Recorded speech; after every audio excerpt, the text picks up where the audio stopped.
with support from the Climate Kick Alumni Association. Welcome to The Elephant.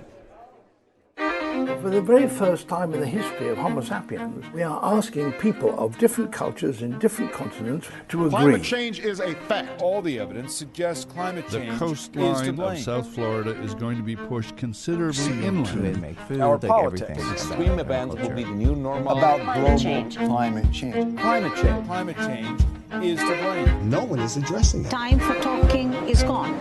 We need hard action. It is the elephant in the room that we don't want to talk about. The elephant.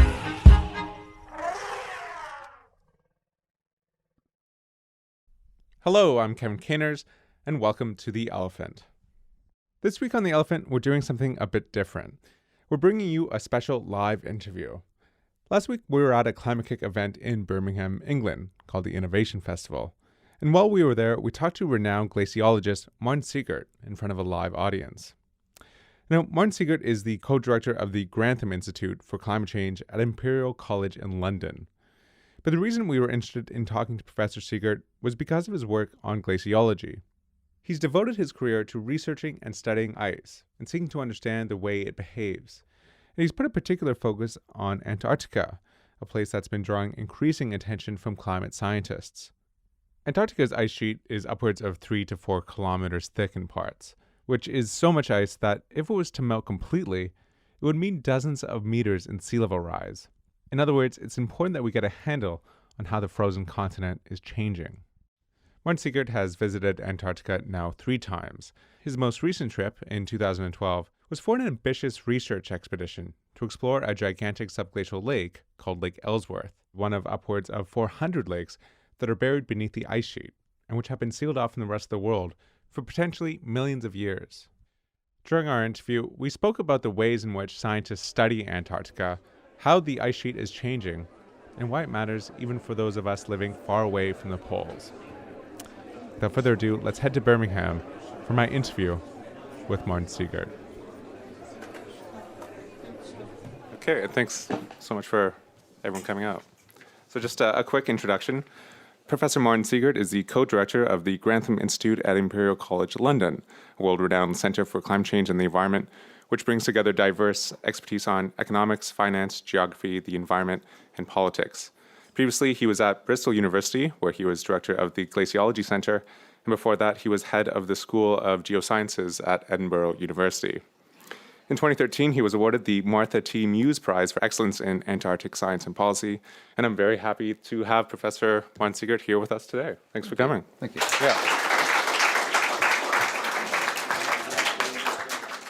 So I maybe just wanted to start by asking you, how did you get involved with glaciology? How did this interest develop? Yeah, well, many scientists that you might speak to will have a good story to tell about how they got involved in specific areas of science. I don't really.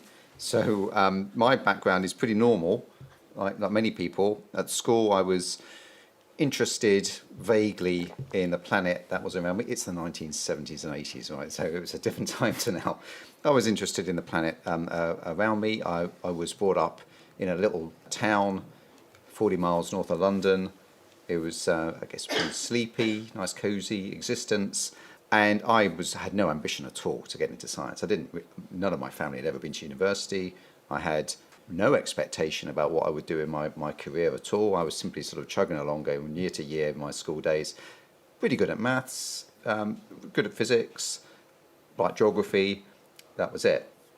And then it came to university, and I had really no idea. I mean, at that stage, if someone was going to ask me, what do you think you're going to do as a career, I'd probably say something like, be an accountant, because that's pretty much what I knew about. You know, the people I know. If you're good at maths. Yeah, right, good at numbers, so to do that.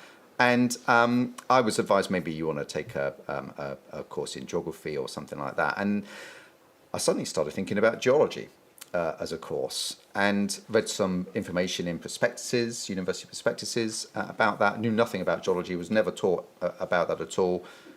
Reasonably interested in rock formations that I'd observed on holidays and things, but never really gone into any detail. And as part of that learning took place, I discovered the subject of geophysics.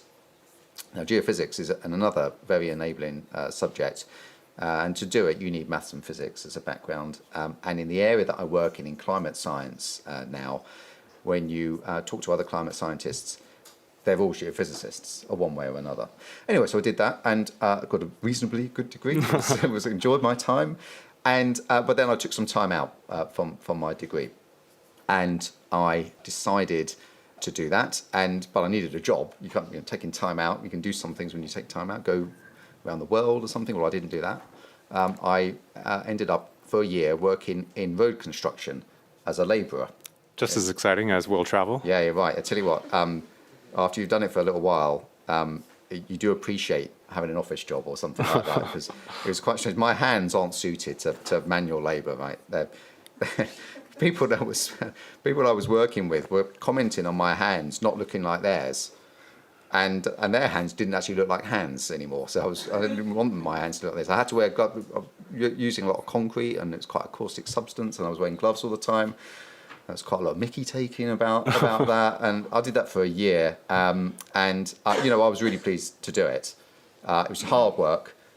It's being outside in all conditions. People are getting paid on how much work they do. They're not salaried, and it's a side of life I had no idea about, and I'm really grateful for having done that for a year. And every time I go back to the road that I constructed, a little road in Suffolk, and every time I see some roadworks, you don't have to go far out of this conference venue to see roadworks in the centre of Birmingham right now. For me, it's very interesting, because although things have changed a lot, right, in climate science, in the world around us, road construction hasn't changed much at all, right? So it's very familiar to me.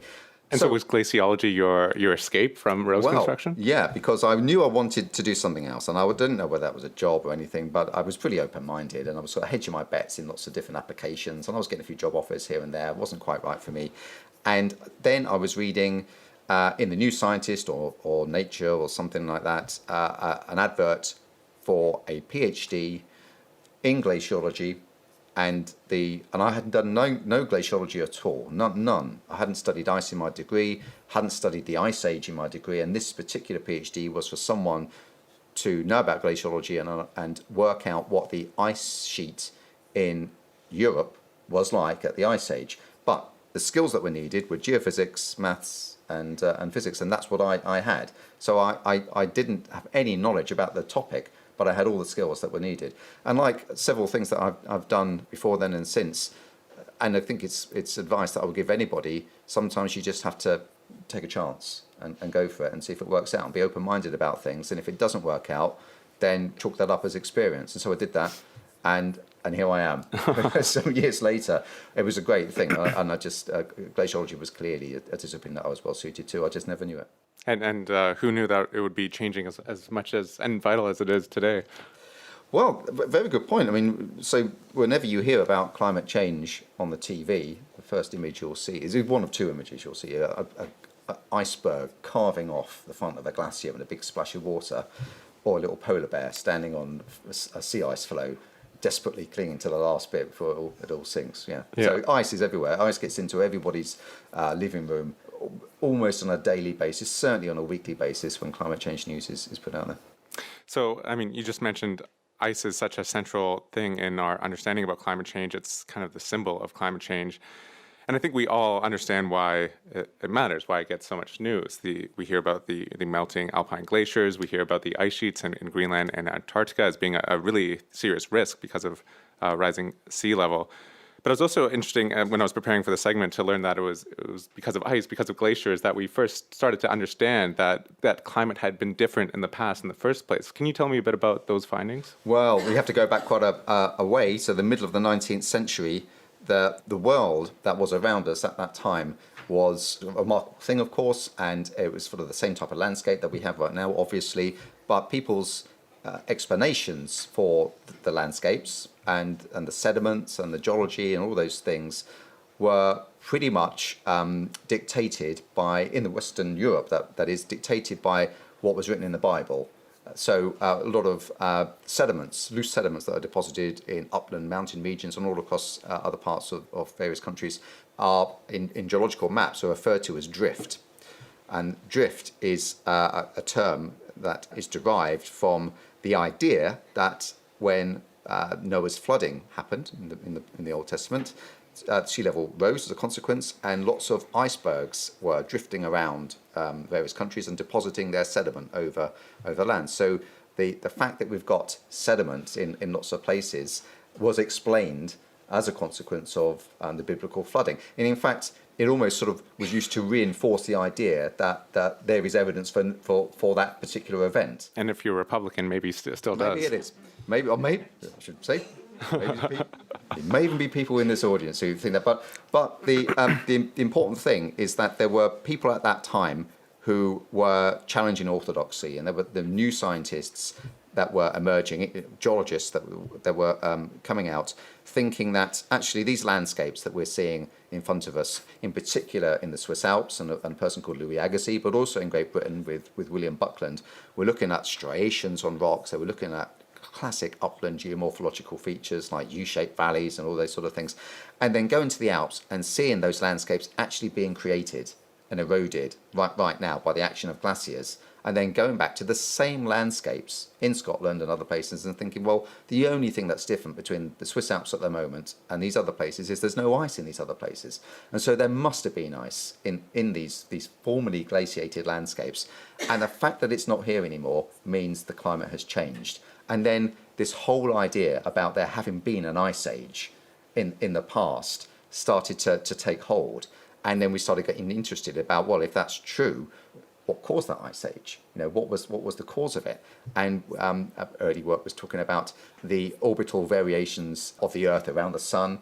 And there were 3 times that first hypothesis was put forward. One by James Kroll, who was a self-taught mathematician from Glasgow, who had the first idea that actually the Earth orbits around the Sun in a very predictable way. And because of that variation in the way it orbits around the Sun, you get changes in the amount of heat coming into the Earth as a consequence of that variation. And he did the calculations, because it's very easy to, well, it's not easy, but you can prescribe it mathematically quite precisely. And he did that, and he worked out that with these variations, that would be enough to cause ice ages. But he got his calculation wrong. No, he got his calculations right. He got his idea about glaciology wrong. And it was this unfortunate fact. He believed that ice ages occur when you have cold winters because the snow built up. But unfortunately, that's not true. What happens is ice ages happen when you have cold summers, right? Because it doesn't melt. And that's the thing that he didn't get right. Milutin Milankovic, 40 years later, and incidentally, he died totally unfulfilled. No one believed his theories. He was a fellow of the Royal Society. He had this great accolades and things, but this one theory he stuck to, and when he died, no one believed it. Right?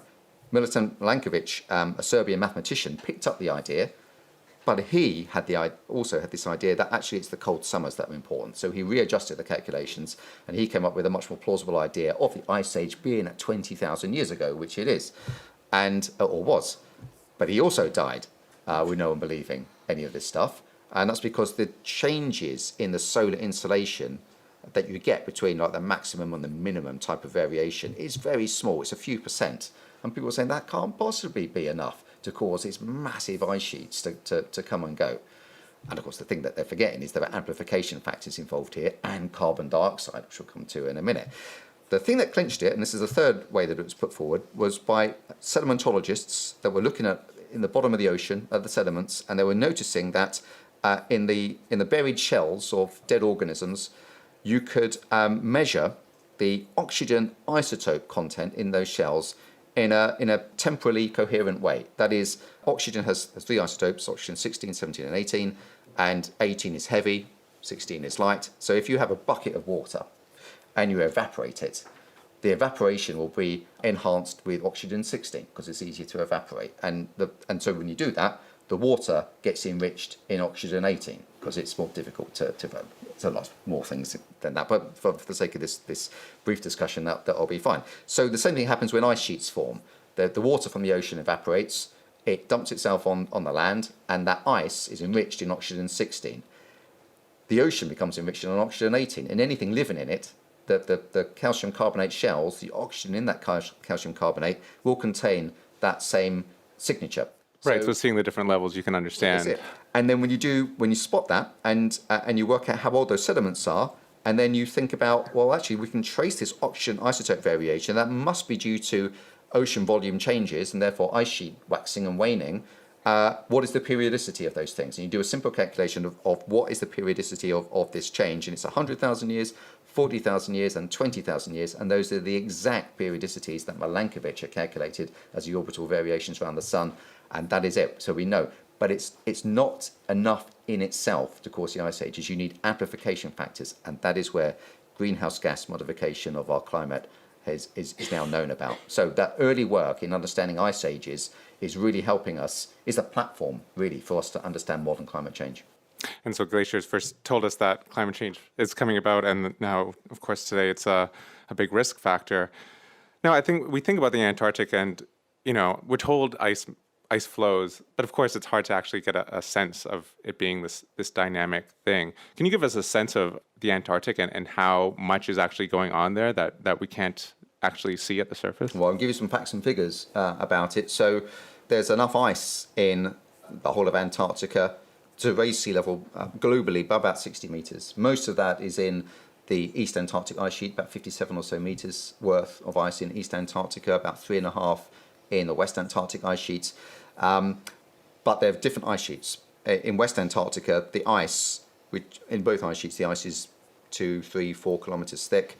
In West Antarctica, the bed of that ice sheet is suppressed significantly below the level of the sea, in some places more than 2 kilometers below sea level. So you mean the actual continent is below sea level? Yeah, that's right. And the ice is resting on the bed. It's grounded, but it's significantly below sea level. So in one hand, it's already displaced quite a bit of its own weight in water, you might think. And that's why as a volume of ice, when you melt it, it's not the volume that causes the sea level rise, it's the amount that's above the level of the ocean. So it's only 3.5. It's about 7 meters worth of ice that's there, but it's about half of that is already displaced right now. So we're particularly concerned about Antarctica because, unlike in Greenland, which is actually actively melting on the surface right now, you can see, you fly over Greenland or something, you see pools of water on the surface, and in some years most of the surface of Greenland ice sheet is subject to some level of melting.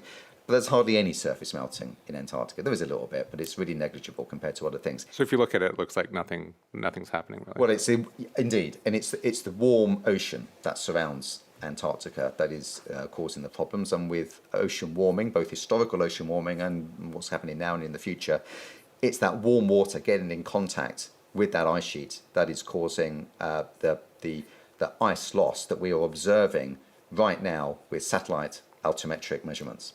Right, and so this is because the continental bed is actually below sea level, that the ocean water can contact the bottom of the Indeed, that's exactly ice right. sheets. And it's referred to as a marine-based ice sheet. So it's not on land. Most of East Antarctica is on land. Some of it isn't, which I'll talk about in a second. But most of the West Antarctic ice sheet is suppressed below sea level. Some of it isn't, but most of it is.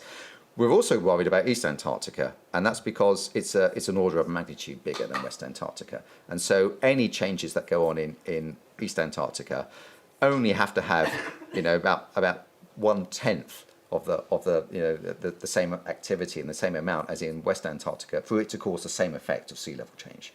So, and in fact, you might even notice it. You would notice quite a big effect happening in West Antarctica, but to have the same amount of sea level influence in East Antarctica, you might not even notice things going on. It's such a big ice sheet. So we're worried about that as well. So I think a lot of us who follow climate change will remember about a year ago when that NASA study came out that first said what sounds like the West Antarctic ice sheet is headed for irreversible collapse. It might take a long time, but it seems like it's heading for collapse. What was the actual new data that allowed us to understand that? Yeah, we've known about West Antarctica being vulnerable to what's called marine ice sheet instability, and that is as the ice melts and the grounding line, which separates the grounded ice sheet from the floating ice shelf, as that grounding line. So where the ice sheet actually is supported by land, basically. Yeah, supported by land or floating in the ocean. That transition is the grounding line, and as that retreats. If it retreats into deeper territory because of the topography, that's an unstable situation. It's going to encourage accelerated ice loss. And of course, so much of the West Antarctic bed is below sea level. That's why we think it's particularly vulnerable to change. Now, that was hypothesized in the 1970s by John Mercer. He talked about this weak underbelly of the West Antarctic ice sheet from some rudimentary measurements that had been taken at that time of ice thickness. Didn't know an awful lot about the size and shape of the West Antarctic ice sheet at that time, but even with some basic measurements, he was able to make that hypothesis. Unfortunately, that hypothesis is now testable with other data that we have with satellite altimetry. And it turns out that there is an area of the West Antarctic ice sheet around a place called Pine Island and Thwaites glaciers and the whole of the Amundsen Bay sector. So it's a whole sector of the West Antarctic ice sheet that is losing considerable amounts of mass, and the ice sheet is lowering in a measurable way with the satellite information that we have right now. And what it's pointing to is this influence of the warm ocean melting the edge of the ice sheet and the ice sheet reacting to that. What Ian Jockin and Eric Reno pointed out in papers last year was that this could well be the first signs of this marine ice sheet instability. And if that is the case, there may be nothing we can do to stop it. And that would mean, would that mean all 3 meters of the West Arctic ice sheet? Well, that's a very good point. So these, when you talk to scientists, they're very keen to point out the limitations of studies and the more work that needs to be done.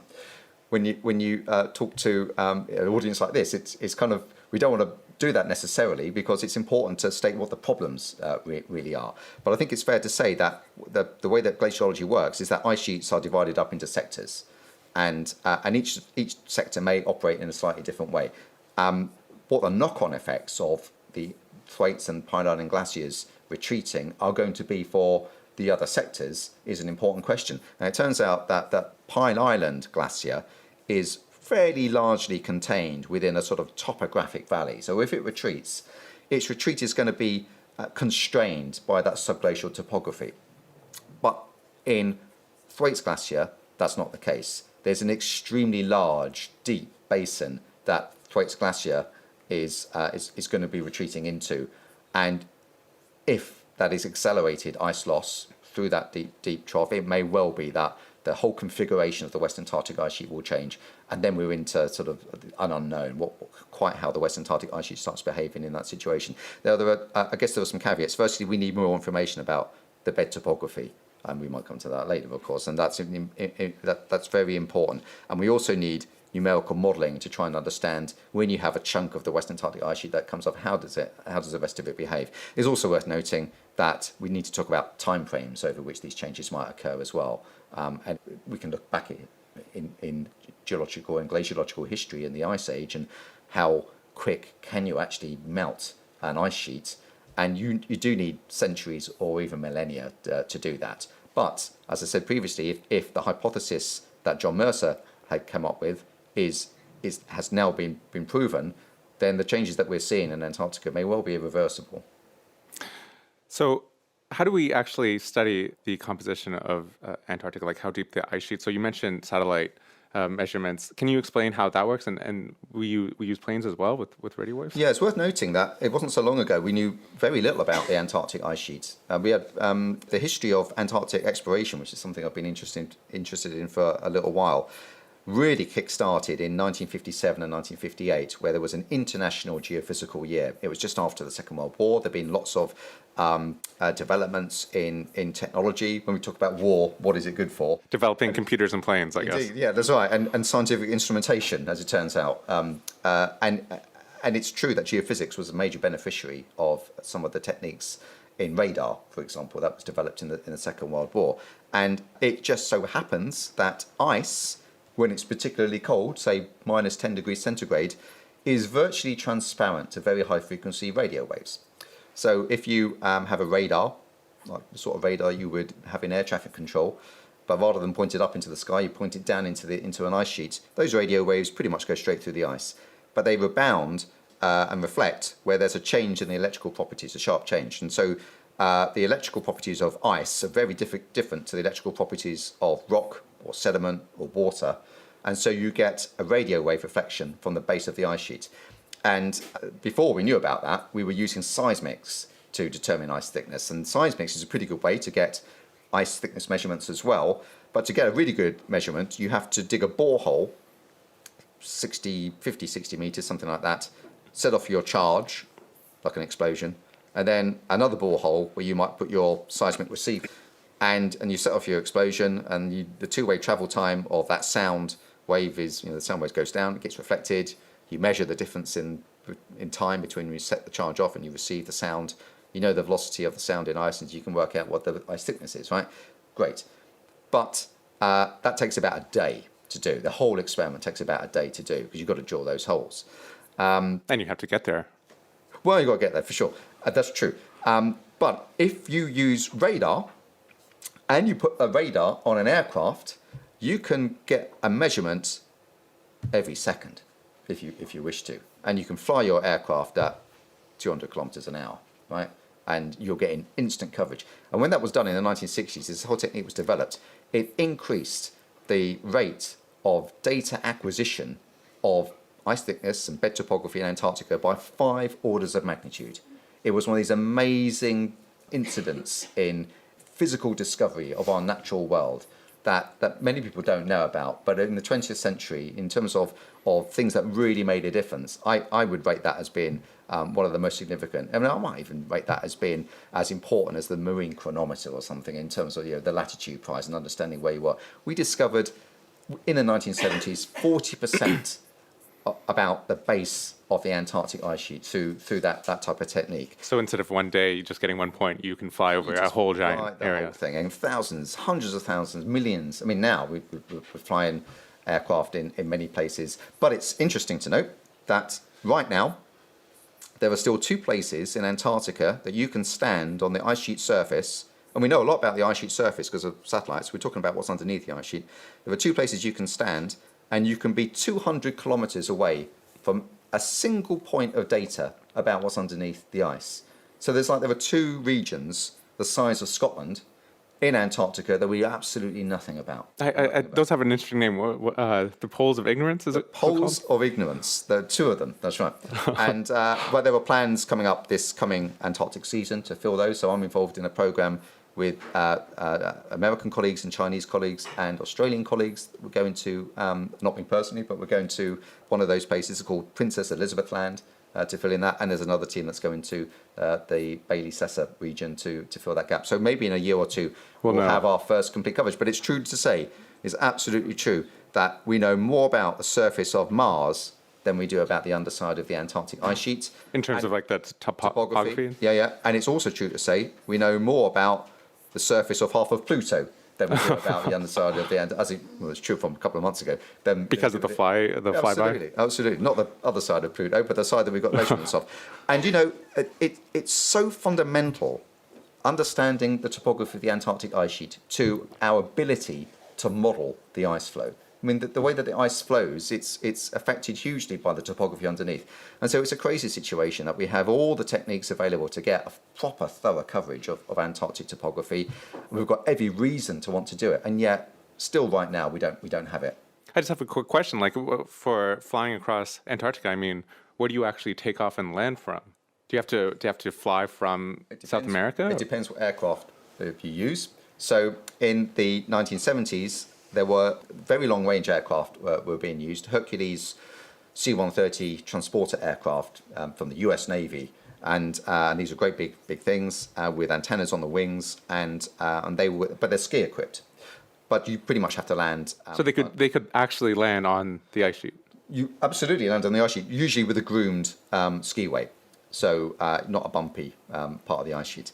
If you use another aircraft, a Twin Otter, which is a twin turbo prop aircraft, again ski equipped, you can land that on the pretty rough glacier ice, and so you can deploy that Twin Otter into deep regions. If you use a C-130, you've got to be based on the edge of the ice sheet. You fly into the middle as you take measurements as you're doing it, and you fly back again, back to the station, McMurdo Station, whatever it is. If you use a Twin Otter, you can be deployed on the ice sheet and have a little camp and do your survey and come out. And there were pros and cons to both of those.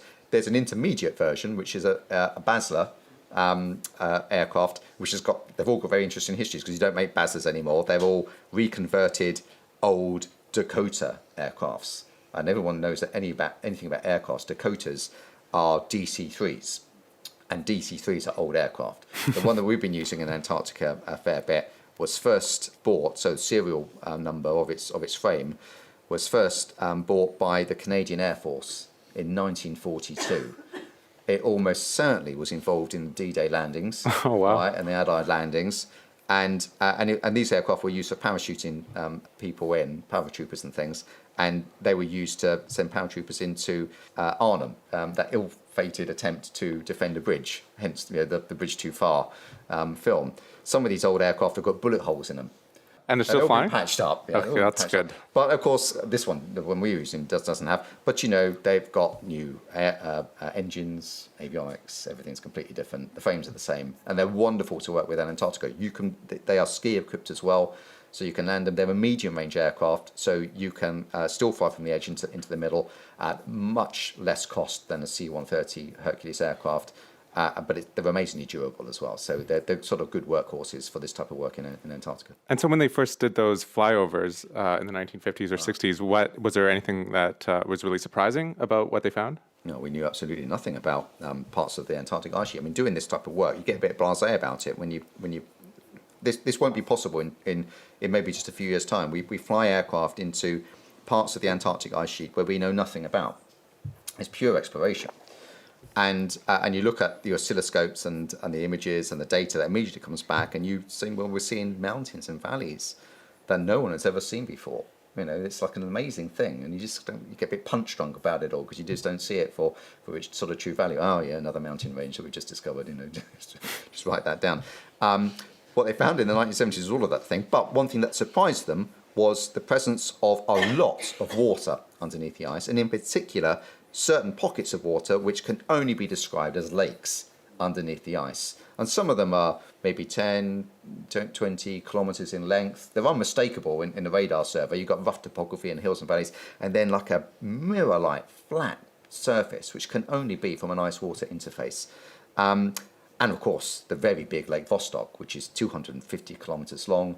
It's 50 kilometres wide. It's one of the 10 largest lakes on the planet. 10 largest lake is under the Antarctic Yeah, ice it's sheet. like 7th largest by area. I'm going to get this slightly wrong, something like that, and about 4th largest by volume, something like that. And it is in the middle of underneath the East Antarctic ice sheet. Wow. And so this is actually an area that you've personally done a lot of work in. I mean, first of all, why would there be lakes underneath the ice sheet? Right, But why isn't it just ice? Yeah, well, in some parts, of course, it just is when the ice is frozen to the bed. But in about half of the ice sheet in Antarctica is actually melting at the bed. And you don't need volcanoes, although there are some volcanoes in Antarctica, you don't necessarily need volcanoes, you just need background levels of geothermal heating, type of geothermal heating that you get in Birmingham, which is around about 50 milliwatts per metre squared, to put a figure on it. And if you have an ice sheet, ice is an amazingly good insulator of heat. So if you have ice which is 3 kilometres, even though it's really cold at the surface, because of that really low level of background geothermal heating, it's enough to warm the ice up as you go down and down and down. And by the time you get to 3 kilometres, you'll be at the pressure melting point, which would be about minus 1.2, minus 1.5 degrees centigrade. When you get water developing underneath the ice, it starts flowing under gravity and under the pressure burden of the ice. And just like on the surface of the planet, it will start collecting in topographic hollows or where it's suitable to collect. So the fact that they discovered it, and we're really surprised about it, it's one of these, a lot of discoveries are like this. When you see it, it's an amazing thing that it's just been discovered. And then you sort of think about what you just observed and think, well, actually, yeah, of course, there should be loads of them around. And of course, the first inventory of subglacial lakes in 1973 had 17 lakes in mostly East Antarctica. We now know, using exactly the same techniques that were used in the 1970s, that there were just over 400 subglacial lakes in Antarctica, and they're scattered everywhere. The interesting thing, of course, about subglacial lakes is, well, they were, in the 1970s they were first known about, but no one really took much interest in them until the 1990s. And that's when the study on Lake Vostok took place, which I was just out of my PhD. I was sort of a young postdoc, and I was working with some very senior retired glaciologists from Russia and from the UK, who each had a data set that individually didn't really mean too much, but when you pushed it all together, they meant a lot. One had collected the radar data, one had collected seismic data from the site, and one had some new satellite data and everything. And when you put all these things together, it turns out that the seismic data collected in the 1960s, although they knew nothing about the lake at the time, was located at Vostok Station, which is at the southern extreme end of Lake Vostok. And what the seismic data showed, the seismic data were collected to get ice thickness. What they showed also was after the reflections from the ice sheet base, there's a load of other reflections that were just ignored, and they didn't know what they were. They weren't interested in those other reflections. And it turns out those are reflections from the bed of the lake. And when you look at the separation between the base of the ice sheet and the base of the lake, it turns out that that water depth is 500 meters. So beneath about 3.7 kilometers of ice, there's a lake, Lake Vostok, which is 250 kilometers long, 50 or so kilometers wide, and at least 500 meters deep. Actually, we know it's more than that, maybe even 1,000 meters deep in some places. It's a colossal lake. And of course, when we published this stuff in 1996, immediately there was interest from microbiologists regarding this as a viable and extreme habitat for very unusual life. And given that this is a lake which may have been isolated from the rest of the planet for millions of years, it might well be that whatever's living in this lake has been living in isolation from the rest of the planet, like a natural sort of laboratory of adaptation for microbes. And also the sediments on the floor of that lake may well contain very interesting records on climate change, starting where ice cores, which are extremely valuable for paleoclimate, where ice cores stop. So they could take us even further back into the past. And potentially much further back. Yeah. And how far back did the ice cores go? Well, the Vostok ice core goes back about 440,000 years. Wow. The ice core, we can tell the CO2 levels and... Yeah, it's been brilliant. The Vostok ice core is an amazing thing which tells us about carbon dioxide levels over glacial cycles and methane contents and other such things. The ice core at Dome C, which is not so far away, goes back about 770,000 years, I think. And there is some thinking that we can probably get back to 1 million years with ice cores, maybe 1.5 million. That might be wishful thinking, but certainly 1 million years. So there's a big hunt for 1 million year old ice in Antarctica at the moment, which is a great thing. But regardless of that, what's in the sediments will start where that ice stops, and it can potentially take us back many hundreds of thousands, maybe millions of years, much further back in time. And so we'd like to get the sediments. And actually, you were involved with a big, ambitious trip that I mentioned at the beginning of the interview to Lake Ellsworth. Can you tell me about this? So this took 10 or 15 years of planning to make this expedition happen? So when in 1996, when that big paper on Lake Vostok happened, people were interested about subglacial lakes and how we're going to get into it. And there was a lot of international debate. The Scientific Committee in Antarctic Research put a big team of people together to consider how we're going to do it. And then there was this extended episode of discussions with engineers, with microbiologists, with geologists, sedimentologists, ocean people, about what kind of program needs to be configured, because nothing like this has ever been done. What needs to be configured to actually explore? Yeah, you need a number of things. You need work out exactly precisely what science you're aiming to do. So there's a scientific experiment that needs to be designed. Work out how you're going to do it. So there's an engineering challenge about how you're going to get down into the lake. There's an environmental protection issue, because these are pristine environments and we don't want to contaminate them. But also the experiment that we'd be trying to do is likely to be measuring very low levels of life and chemicals and nutrients and things. And so we have to keep the experiment really clean to do it. And there's a massive logistics challenge as well. And at the time, we need to work out where we're going to do that experiment, because Lake Vostok is this massive subglacial lake, but it might not necessarily be the best lake in the first instance to go to. So there was a lot of thinking around this, and a program that I and colleagues came up with was an exploration of Lake Ellsworth in West Antarctica. We chose West Antarctica because the elevation of the ice sheet is a little bit lower than in East Antarctica, so the environment's not so harsh. The ice is much warmer than in East Antarctica, so drilling down through it is a bit easier, and logistically it's easier to get to as well. We mapped out the lake, so we did a high-resolution geophysical survey of the lake, revealing that the lake was there and what the water depth was. So it's about, if you know your English lakes, it's about the size of Windermere, about 10 kilometres long. It's about 3 times as deep as Windermere. It's about 150 metres deep. But apart from that, the topography all around it looks just like the Lake District. It sort of tells us that when the West Antarctic ice sheet was not there, this lake and the topography around it would have been subject to much smaller dynamic forms of glaciers and small ice caps. And it's that erosive capability of a small glacier that occupied its valley that caused the overdeepening to happen. And then as the ice sheet subsumed it and grew very large, that over-deepening remained and filled in with water as a consequence of the melting of the ice sheet. So it all makes a lot of sense. And we did a thorough geophysical survey, and we really did know where the best place to drill into it is. And so after years of planning, you gather various engineers and scientists together, and so you actually head down there. Can you tell me about what actually happened? Well, the long and short of it was our experiment didn't work, and so we went to Antarctica with a bespoke drill to drill down through 3 kilometres of ice to get into lake. We had a lake probe that was going to go in, collect water samples and sediments, and it was a beautiful thing. And we had very well considered environmental protocols. So the full concept of the program was... Like in terms of sterilizing everything? Everything was, so we're pasteurizing the water, biofiltering the water. And this was, so you were drilling down by heating up water? Yeah, a hot water job, that's right.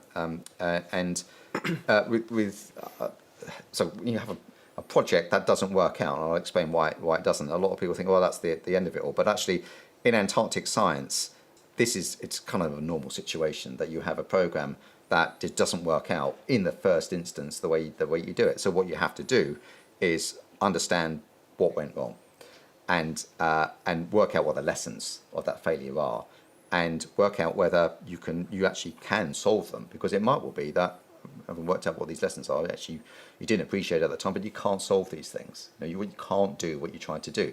Turns out with our program, what we had to do, the technique in hot water drilling, is, it sounds a bit sort of trite, but you need a lot of water to drill through 3 kilometres of ice, and it's too much water to create at the ice sheet surface. So what you have to do is create a little bit of water at the ice sheet surface, about 70,000 litres of water. And here you had to shovel for hours and hours into a boiler. I'm an expert at that. Yeah, in a big onion tank. Maybe the road building was helpful. It was definitely helpful for that. I didn't think I would be doing that type of labour in the middle of the West Antarctic ice sheet, but there I was.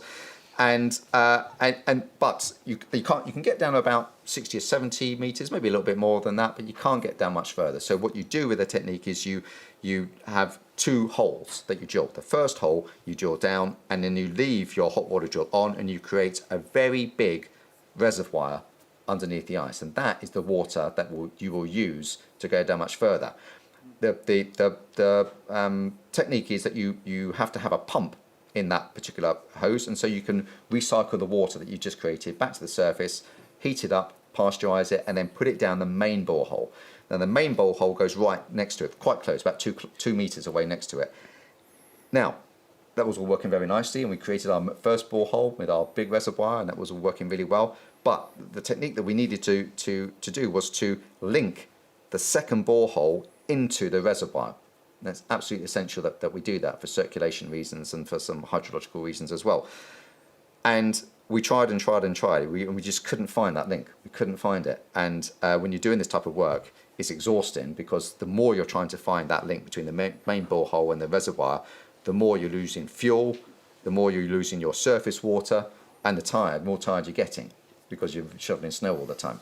And after about 36, 40 hours of doing this, we just said we can't do it anymore. We haven't got enough fuel, we haven't got enough water, and we're utterly exhausted, and that's the end of it. And so when we came out, it was a terrible thing. All the equipment was working really nicely, but we couldn't make that link.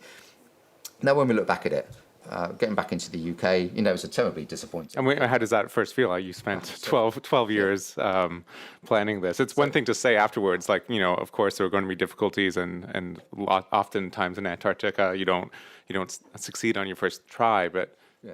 I mean, and this was Christmas Day or Christmas Eve it was too, Christmas right? Eve. Very late on Christmas Eve. I'm sure not the best Christmas present you ever received. I've often said that was. I really hope that's the worst Christmas I ever have, because it was pretty bad. It's kind of like training for 3 Olympics in a row and failing to. Well, I didn't get the wrong shoes or something. It was just dreadful. Yeah. And you're absolutely right. Now, how many times people will pat you on the back and say, the biggest failure would have been not to try, and all that sort of stuff. It doesn't really work, to be honest with you. And it takes a little while to gather things together, and then to think objectively about what it is that you did. And it needs also, it's not just about me, it's about all the team providing input into that. And so we had a formal exercise by which we did an independent assessment of the whole programme with sort of a warts and all approach, everything being open to it, all the paperwork, everything being available for external inspection, with the idea that we need to get to the details of this program to work out what went wrong, because only when we know that can we, as I said previously, work out whether fixes are reasonable and then whether we can do it again. And I should say that we're really pleased about all the help that we got with that particular review, and the advice that we got is that the project that we set out to do is entirely feasible, but we need to make sure when we do it again that we have that connection. And we thought about, well, this connection of 300 meters beneath the feet with this big reservoir of water trying to link the borehole into it. Do we need to make that connection? And I was of the opinion, we just must design it so we never have to have that issue again. But there are so many reasons actually why we do need that, for circulation reasons, for hydrological balance reasons as well. But there are a number of things that can help us. We don't necessarily need to have one reservoir linkage. We could have 2 reservoirs or even more than that, and have one much closer to the surface that would help us have confidence in making that first link. We can have much more precision in the way that we're drilling down, and there was instruments available for us to do that now. All these things that we need to implement are being tried and tested in the Antarctic field now and in coming field seasons. And when they report back the successes or failures of those things, when we're really confident that not only have we learned the lessons, but we've put into practice the changes that are needed in other programs, and we've got a watertight case that we know how to do it this time, then we'll propose to do it again. And you haven't given up. No. It's, so when because this could have big implications, both, as we said, for climate change and for life. For these lakes have been isolated for so long. This is blue skies, curiosity-driven research. There are very good scientific reasons why we want to do this work. My prediction is that in 50 years' time, we will have examined and explored and understood many subglacial lakes in Antarctica. But to do it, you need hot water drilling, you need the experiment that we designed for Lake Ellsworth, and you need to be repeating those things. So the lessons that we are learning and have learned and have published, I wanted to be publishing papers on the scientific discoveries, and I've ended up publishing papers in the last couple of years on all the things that went wrong and how to put them right. But those are important things to do, because whoever, if it's us or whoever it is, needs to understand our lessons to learn. And through the work that we've done, I hope, and I anticipate that it will be this case, that other programs will be in a much better position to do those things. So in 50 years' time, we'll look back at the episode at Lake Ellsworth as being a necessary failure, because these things that we learned the hard way had to be learned at some stage. And even though it takes some swallowing, unfortunately, we didn't want to be in this situation. We wanted to be highly successful. Of course, all scientists want to do that. But when you're in the position that we are, the only thing you can do is to take a very positive attitude to what's just happened. So we mentioned why the Antarctic matters for climate change. Do we need to be worried about the East Antarctic? So we know the West Antarctic is going to pose us trouble. What do we know or not know about the risks or the vulnerabilities of the East Antarctic? Well, we're getting to know and appreciate a lot more about Antarctic change as a consequence of satellite information. The satellites have been monitoring the surface height of the Antarctic ice sheet for maybe 30 or so years. Different satellites have been doing that, and they all point to certain bits of Antarctica losing mass. And that's actually verified by gravity data as well. Most of it is in West Antarctica, but it's not exclusive. The change isn't exclusive to West Antarctica. There are parts of East Antarctica that are changing too, and in particular a place called Totten Glacier, which looks remarkably like the West Antarctic ice sheet in terms of its topography. The thing about Totten Glacier is just that glacier itself, its whole catchment, contains as much ice as the whole of West Antarctica. So this is a glacier that we are particularly concerned about.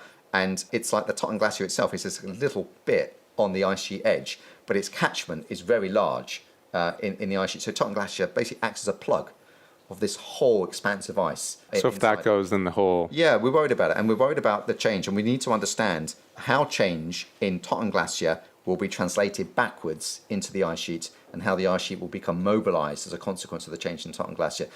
A few years ago, we knew nothing about the topography of Totten Glacier. It's one of those areas of topography that we had very little idea about, but the work that I've been involved in, again with Australian and American colleagues, has mapped out the topography in that region and has uncovered this as a really vulnerable part of the ice sheet. I imagine when you study the ice sheets, there's two things. It's scientifically, I'm sure, very interesting. Like as you say, it's a new frontier in many ways. It's one of the last places on Earth that we don't understand that much about. But at the same time, the implications are so dire. Are you able to separate those, or when you're doing this research and maybe come across something worrying, do you first think, oh, this is really interesting, or oh, we've got to watch out?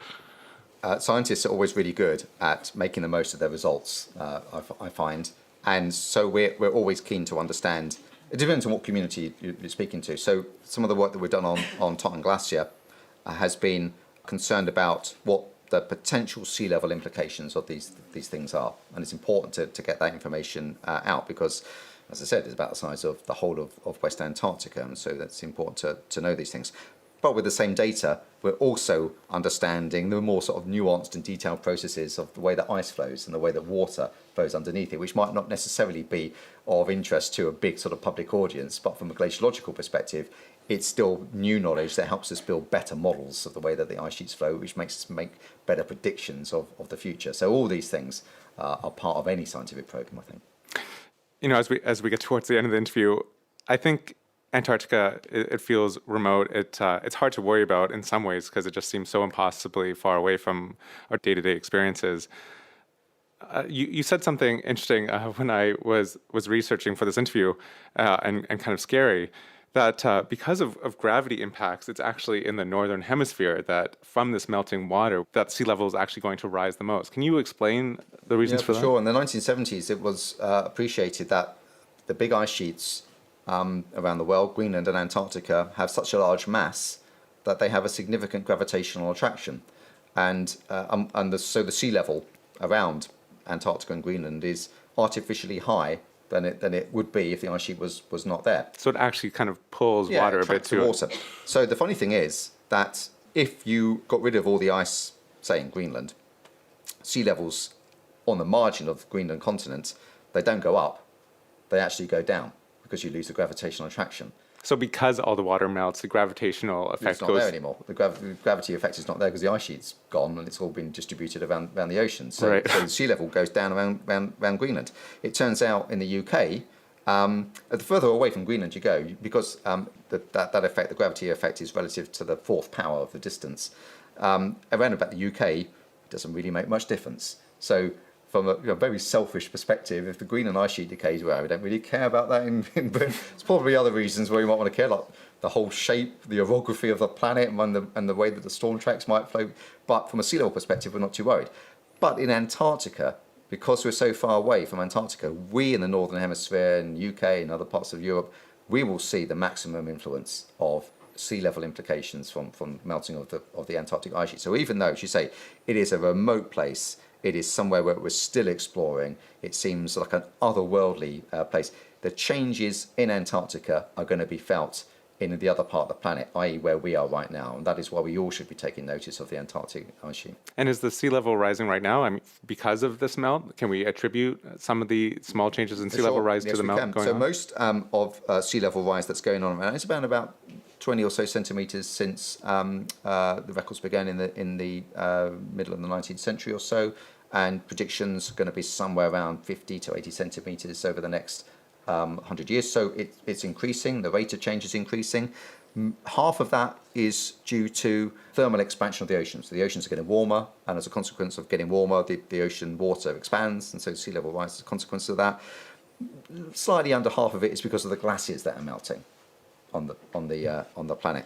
But the Greenland ice sheet contains enough ice to raise sea level by 7 metres. West Antarctica is 3.5 metres. East Antarctica is 57 metres.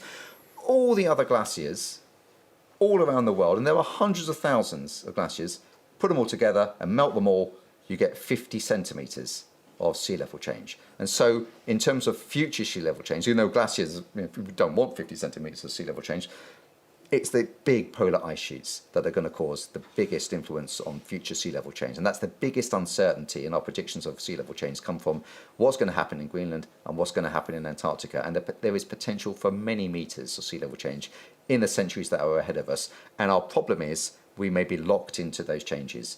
I don't know any glaciologists that don't believe that sea level is not going to increase in the future. And the biggest unknown that we have is the reaction of Antarctica and Greenland to ocean and climate warming in the centuries that are ahead of us, and the unstable internal ice dynamic response of all of those things as well. And just to end off, I mean, looking forward, do we have a sense of when they might become unstable? At what level of warming? We all hear about the 2-degree target.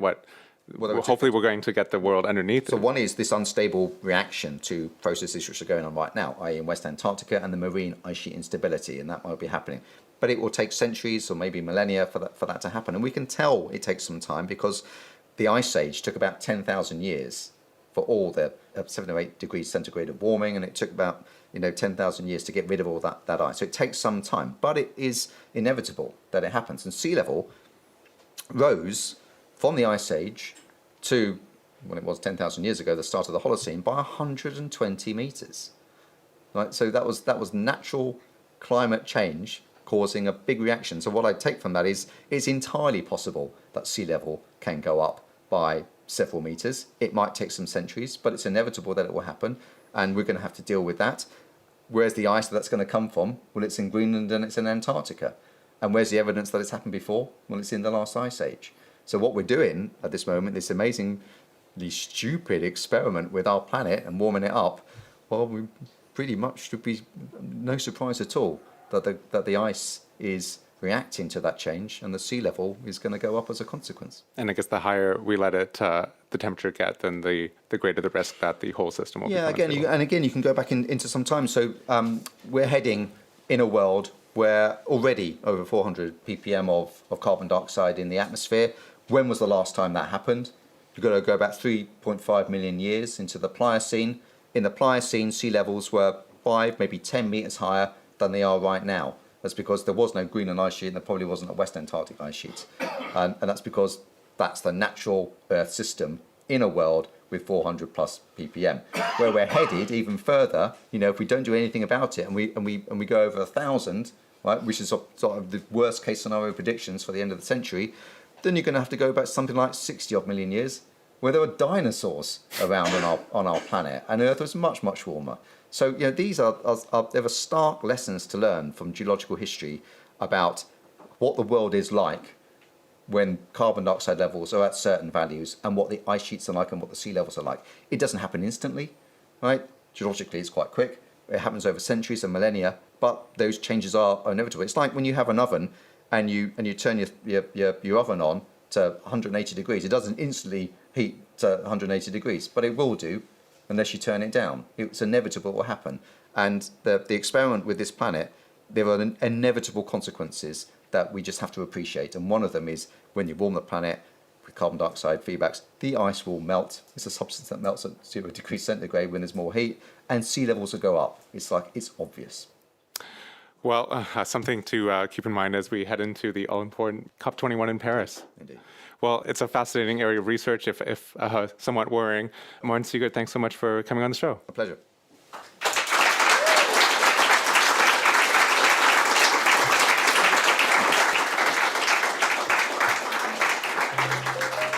Thanks for coming, everyone. Appreciate it. Thanks for that. Yeah, that was great.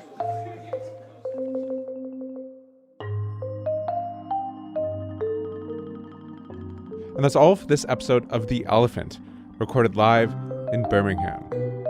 Thanks to Climate Kick for hosting us, the CKAA for helping organize the event, and of course Martin Siegert for taking part. The Elephant is put together by myself, Kevin Caners, with Matthias Gutz and Christina Peters. A special thanks this week to Mervyn DeGanos.